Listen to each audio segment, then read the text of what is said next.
panggilan saya Sabita. Ya, saya kan berkuliah sekarang di jurusan pendidikan.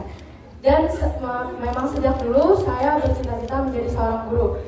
Saya tahu Bapak Anies ini sudah lama berkecimpung di dunia pendidikan dan sudah banyaklah berusaha mengedukasi masyarakat Indonesia. Dan Bapak tadi bilang kalau masyarakat kita tuh perlu dicerdaskan. Nah, tapi terkadang saya tuh merasa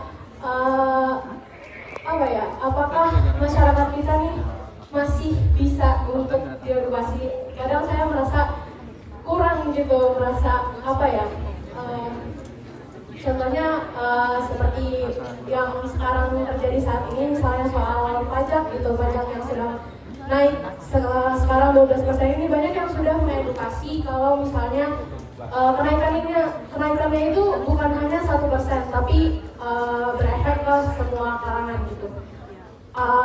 Tapi banyak sekali masyarakat yang masih tidak mengerti soal itu. Jadi mungkin Pak Anies bisa kasih tips supaya sebenarnya kalau misalnya itu saya lebih ke sosial media sih Pak, saya lebih sering bersuara di media sosial seperti di Twitter gitu. Mungkin Pak Anies boleh kasih tips supaya kita bisa terus semangat mengedukasi masyarakat yang belum teredukasi gitu. Terima kasih Pak. Thank you, kasih. Dimana orang tidak mau terbuka, tidak mau memahami perspektif baru. Sering nggak ketemu situasi gitu?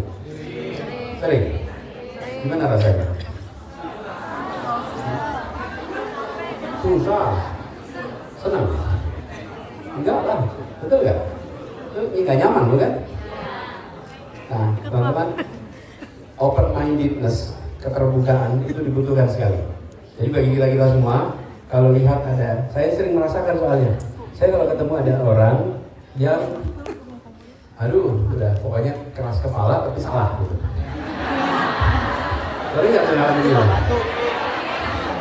Udah yang dipahaminya keliru tapi keras kepala, bener nggak? Kalau ngadepin itu, saya itu sering milih. Saya langsung berdoa, mudah-mudahan jangan sampai saya jadi seperti ini. Jadi teman-teman, teladan itu ada dua. Teladan untuk dicontoh dan teladan untuk dicontoh. Jadi kalau lihat ada yang ngurus keluarga aja, jangan dicontoh, jangan.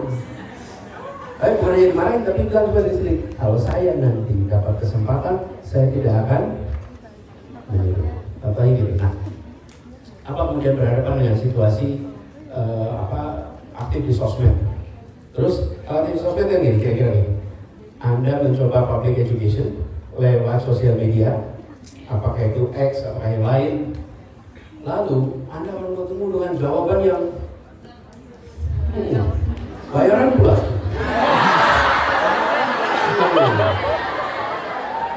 Saya udah 7 tahun ngalamin begitu.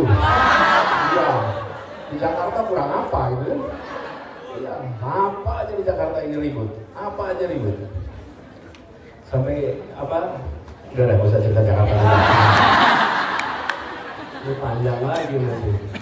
Tapi ketika kita mengatakan sesuatu, kemudian kita dengar komen-komen yang menyerang, yang merendahkan, gimana perasaan kita? Sedih, kesal. Sakit hati.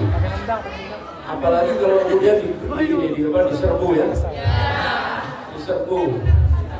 Template jawabannya. Itu bahasanya satu WA group tuh. Ini akunnya Tabita nih, yuk rame-rame. Udah nyerbu semuanya di situ. Sayangnya mereka kurang cerdas. Seringkali template-nya copy paste semua. Iya kan?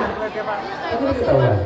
Nah, teman-teman, kalau ada bentuk itu perasaan kita, ada yang bisa menjadi terpukul.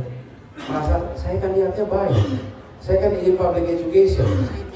Kenapa reaksinya begini? Nah, saya usul teman-teman, kalau teman-teman menyatakan seperti itu, jangan kemudian fokus pada negatif feedback. Jangan fokus pada angry feedback. Okay? ketika Anda mengatakan sesuatu dilihat oleh 100 orang, yang kembali dengan serangan itu bisa dihitung jari, tapi yang mendengarkan dan diam itu selalu mayoritas. Apakah yang mendengarkan dan diam itu tidak cerdas? Cerdas. Ketika mereka melihat ada reaksi yang berlebihan, apalagi yang reaksi yang salah, mereka sebetulnya melihat yang dikatakan Kabila itu benar kok. Cuma mereka memilih tidak ikut komen. Kenapa? Karena kalau ikut komen bisa jadi iya, next victim. Benar gak? Tapi kemudian Tabita menjawab dengan tenang. Apa yang terjadi? Lakukan itu terus, yang menyaksikan akan tahu bahwa yang dikatakan sudah benar, yang dikatakan Tabita akan diikuti, dan Tabita sudah melakukan public education, mencerdaskan kehidupan bangsa. That's what you're doing.